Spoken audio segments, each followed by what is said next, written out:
Bonjour tout le monde, c'est Jean-Loup de la pépinière Spéciplan. Du coup, je vous fais cette petite vidéo pour proposer une visite des plantes qui sont disponibles et des futures nouveautés qu'il y aura à un moment donné quand les plantes auront décidé de pousser correctement et elles seront prêtes à la vente. Alors du coup, c'est une pépinière sur 1 hectare 7.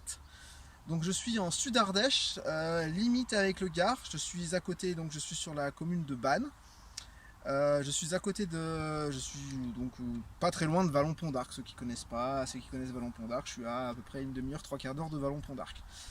Donc je suis en climat méditerranéen, avec ici des gels. En général, c'est -8. Ça peut faire des poitins -12. Donc je propose que des plantes qui résistent donc à ce type de gelée, jusqu'à -15 à peu près, et surtout des plantes qui tolèrent très très bien la chaleur. Donc ici on a eu à l'ombre 43,6 degrés, sachant que comme vous voyez il n'y a pas d'ombre, donc il est probable que la surface des feuilles ça soit monté à plus de 50 degrés et on verra, il y a des endroits où il y a un petit peu des dégâts, mais dans l'ensemble j'ai que des plantes qui sont très solides. Donc je suis en bio, donc en fertilisation organique, et aussi je ne traite pas les plantes même avec des traitements bio. L'idée c'est d'avoir des plantes de jardin forêt qu'on plante, on les arrose les 2-3 premières années. On les plante dans des conditions qui sont favorables. Après, je donne des conseils aux clients. Et du coup, après, vous les plantez. Et puis, pour les plantes pour lesquelles vous voulez des fruits un peu gros, faut les arroser un petit peu dans l'été. Mais la plupart du temps, ce sont des plantes qui sont solides. Vous les laissez en place et vous revenez quand elles ont des fruits. Et ce sont des plantes très, très, très solides. Alors, du coup, on va commencer la visite. Alors, du coup, ici, cette zone là, toute cette zone là, c'est la zone de vente, et l'autre côté, qui est là-bas, c'est la zone de multiplication. Donc, j'ai des plantes, alors j'ai un peu toutes sortes de plantes, soit ornementales, qui ont un joli graphisme, soit ce sont des plantes sauvages. Ce sont des plantes donc typiquement ornementales, mais d'origine sauvage. On va voir des choses. Donc là, par exemple, ici on a du chêne liège. Donc c'est une lignée de chêne liège qui est de la région, donc qui résiste très bien au gel, qui a résisté, les arbres adultes ont résisté à l'hiver de 56.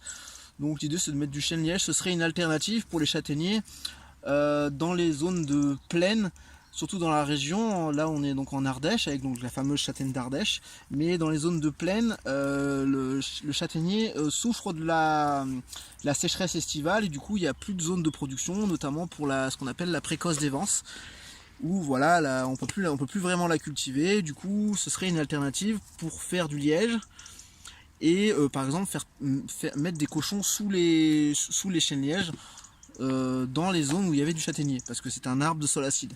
Donc on va pas passer en revue tous les arbres parce que sinon ce serait trop long. Je vais vous montrer quelques plantes sympas. Donc évidemment j'ai du ginkgo biloba. Donc lui il a souffert un petit peu de la chaleur quand même. On voit, normalement c'est censé être joli jaune d'or. Là c'est plutôt jaune brûlé. J'ai des trucs à côté. Là j'ai donc de la bulbine, c'est une plante assez classique qui fait des très jolies fleurs. Je sais pas si on peut voir les fleurs de près. Vous voyez, ça fait des petites fleurs un petit peu en plumeau, un petit peu en plume, des petits pétales, c'est très joli. Donc ça c'est une alternative à l'aloe vera, parce qu'en fait elle est crassulescente aussi, et elle a des vertus proches de l'aloe vera. Vous voyez, ça fait une espèce de gel. Je sais pas si on voit le gel. Ouais, ça fait un gel comme l'aloe vera, simplement c'est une plante qui résiste jusqu'à -8 degrés. Donc ce qui est intéressant dans la région, c'est limite, mais ça va, il faut la cultiver en zone abritée. Elle devient rouge soit avec le froid, soit avec la sécheresse. Donc là évidemment, comme elles sont cultivées et arrosées très régulièrement, elle reste relativement verte. C'est une plante qui est très graphique, qui monte à peut-être 50 cm de haut, et qui a cette particularité de faire des racines adventives qui vont chercher la terre. Donc je sais pas si on voit, mais ça fait comme des branches, des grosses racines un peu épaisses qui vont chercher la terre et qui se battent. C'est très graphique aussi. Et c'est tout le temps en fleurs, ça fleurit à partir du moment où ça gèle plus. Jusqu'au gelé, là on est en novembre, vous voyez c'est encore en train de fleurir. Voilà, ensuite par exemple j'ai un iris botanique qui est l'iris d'Algérie, qui est un iris qui fleurit que en hiver. Donc ça c'est les derniers qui me restent. J'en aurai des nouveaux certainement dans quelques mois. Parce que j'ai une autre zone de multiplication que là pour faire la vidéo ce sera un peu trop court. Mais... Donc voilà, là j'ai des yuzu de semis, là j'ai du sudachi. Le sudachi qui est un agrume typiquement japonais. Voilà, le sudachi c'est l'équivalent d'un citron vert qui résiste à peu près à -12. Donc là c'est des semis parce voilà, c'est compliqué de trouver des baguettes pour avoir des plants matures. Donc pour le moment j'ai que des semis. Là j'ai de l'Araucaria angustifolia qui est un Araucaria du sud du Brésil qui est en voie d'extinction dans son milieu naturel. Il a une grande vigueur, là on voit ils ont 1 an. Ils ont la particularité de pousser toute l'année, même avec le gel. Et lui, contrairement au désespoir des singes du Chili, lui il résiste bien mieux aux grosses chaleurs. Et voilà, il tolère le froid jusqu'à à peu près moins 15, apparemment moins 16 ou moins 17 dans les montagnes, vers l'Alsace ou l'Allemagne. Donc on peut le planter dans une grande partie de l'Europe. Donc j'ai différentes vigueurs parce que j'ai différentes lignées. Je pourrais pas vous dire les origines de ces lignées, c'est compliqué. J'aime bien le côté graphique, je sais pas si on voit, mais vous voyez c'est spiralé. On voit parfaitement on voit bien la spirale là sur celui-là quand il est très jeune. Et du coup c'est un arbre. Donc comme c'est des arbres de jardin-forêt, c'est un arbre qui fait des pignons de pin, des gros pignons de pin énormes, et qui sont mangeables, qu'on fait griller comme des châtaignes. J'ai oublié de le dire, mais le ginkgo biloba, si je le fais, c'est parce qu'en fait on récupère les ovules qu'on peut faire griller comme des pistaches. Donc c'est bien parce que c'est un arbre qui résiste à tout, hein. Il a résisté à Hiroshima, c'est un arbre hyper résistant. Il y a des mâles et des femelles, et donc évidemment il faut planter plusieurs individus pour être sûr d'avoir des fruits. Là du coup on a du yuzu de bouture. Bon le thym on va pas s'étendre sur le thym. Là j'ai du jasmin de Chine, j'avais aussi d'autres types de jasmin, ça c'est du jasmin de Chine. Là ça c'est des yuzu greffés. J'en ai parlé dans la vidéo précédente, donc on va pas en parler.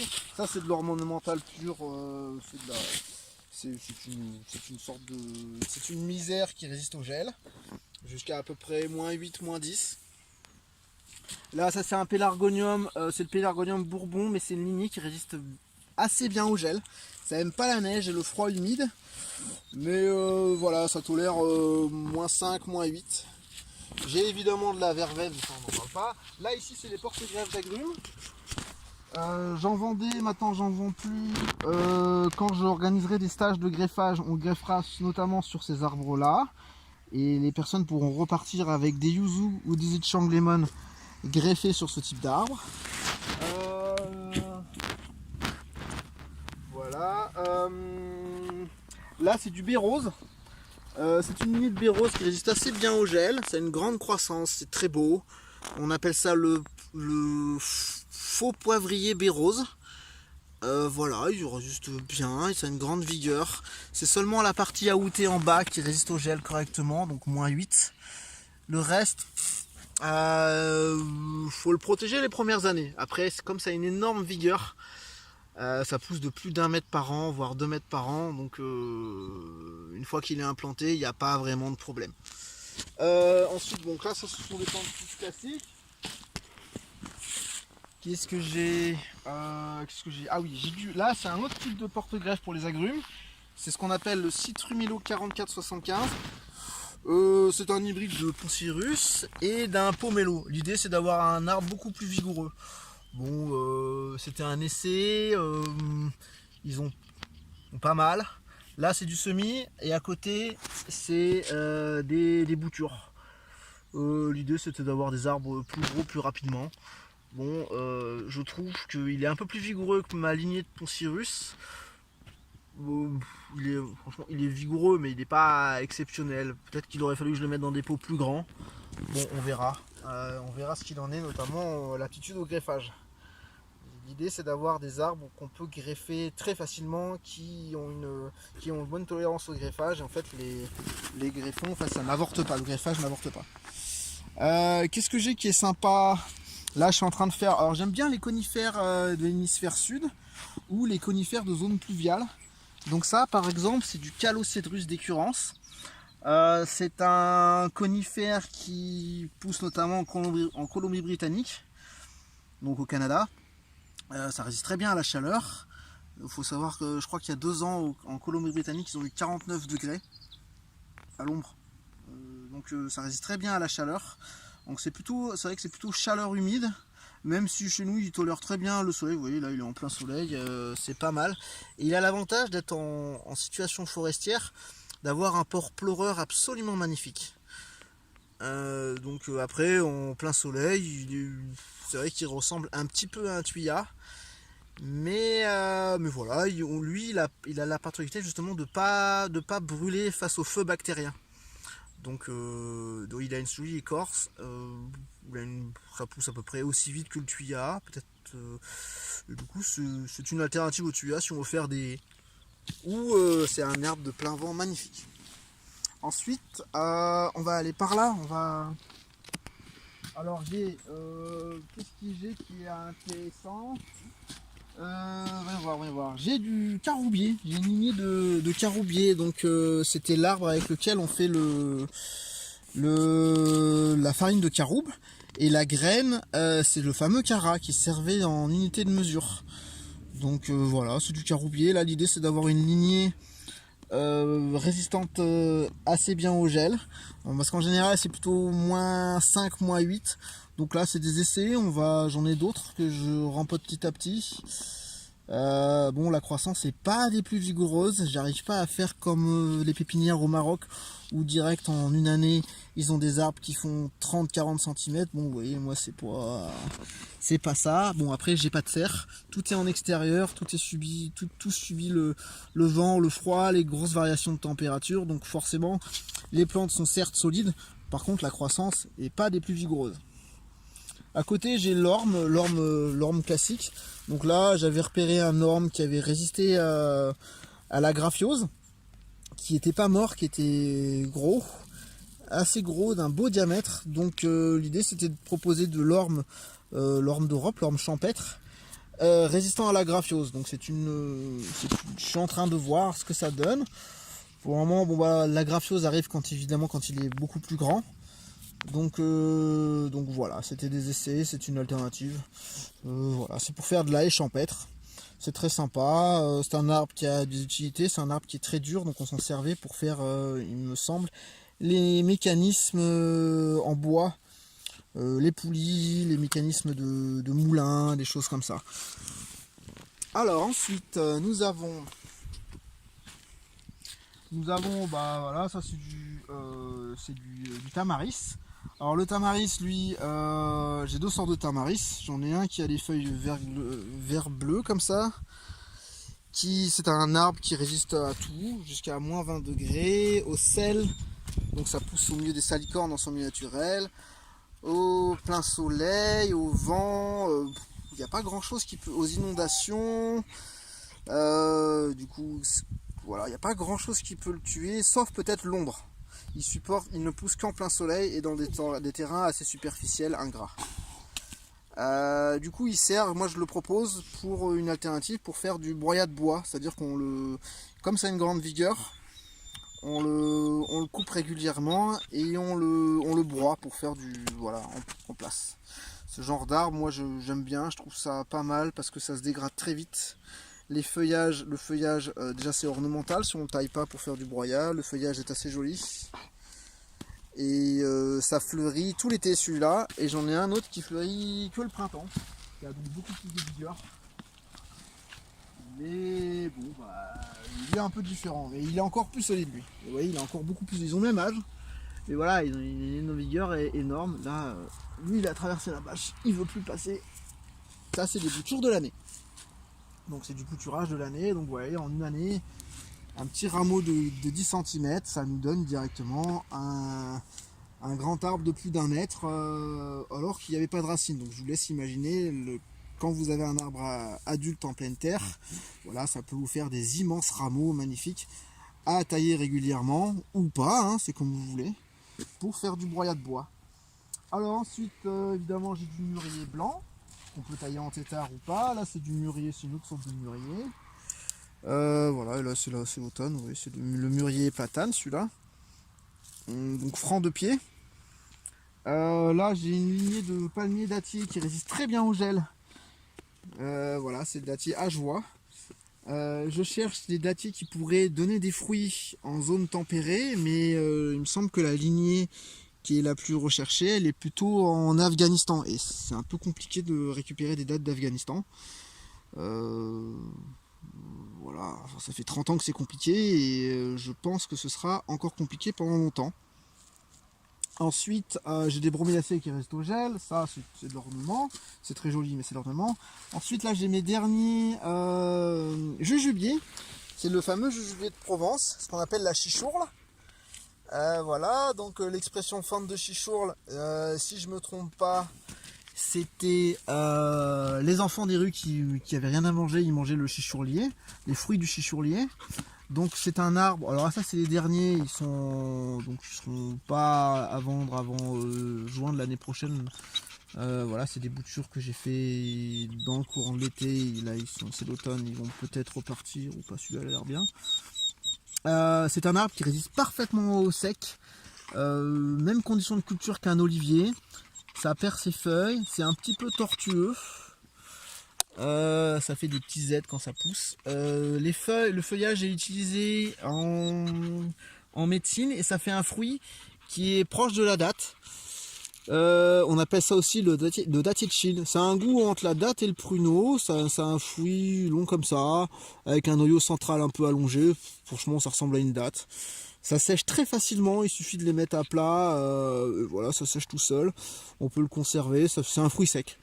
C'est un fruit sec et qui ne demande aucun entretien, qui n'a aucune maladie, qui est super. Ça c'est le dattier donc de Provence, forme rouge, pour le moment j'ai ça. Et je cherche des variétés beaucoup plus sucrées, des sélections américaines qui ont été faites dans les années 60. Malheureusement ça s'est un petit peu perdu. Et pour les retrouver c'est un peu compliqué. Alors ensuite, j'ai de l'ornement pur, par exemple ça c'est du tabac à Fort Jasmin. Évidemment là il est plus en fleurs parce que j'ai coupé les florales qui étaient à moitié fanées. Ça fait des grandes fleurs blanches qui sentent le jasmin que la nuit. C'est un tabac qui est vivace. Voilà. Et du coup on peut s'en servir comme décoction comme insecticide. C'est un tabac qui est très toxique. Je crois qu'il est fumé dans son pays d'origine, donc c'est le Pérou, c'est l'altiplano du Pérou. Mais simplement c'est un tabac de chaman. Donc voilà. Et du coup c'est un super tabac, on le voit, il fait plein de gros pouces de partout. Voilà, il hydrageonne un petit peu. Et il fleurit, quand on coupe pas les lampes florales, il fleurit tout le temps. Voilà, donc ça c'est des plantes comme ça que je propose. C'est de l'ornemental pur, mais très solide. Voilà, ça résiste au sec. Ça résiste au gel jusqu'à à peu près -12. Ça fleurit de juin à novembre. Et ça sent très bon le soir. Et ça attire les papillons de nuit, vous voyez, genre les sphinx. Les sphinx là qui ressemblent un petit peu de loin à des espèces d'oiseaux-mouches. Alors ensuite j'ai la bibasse, c'est ce qu'on appelle le néfier du Japon, donc c'est commun, on va pas en parler. Ça c'est mes derniers noyers noirs, c'était pareil, c'était un peu plus bref, ils sont pas très beaux, ils ont brûlé avec le soleil, donc j'en ai refait, on verra ça peut-être après.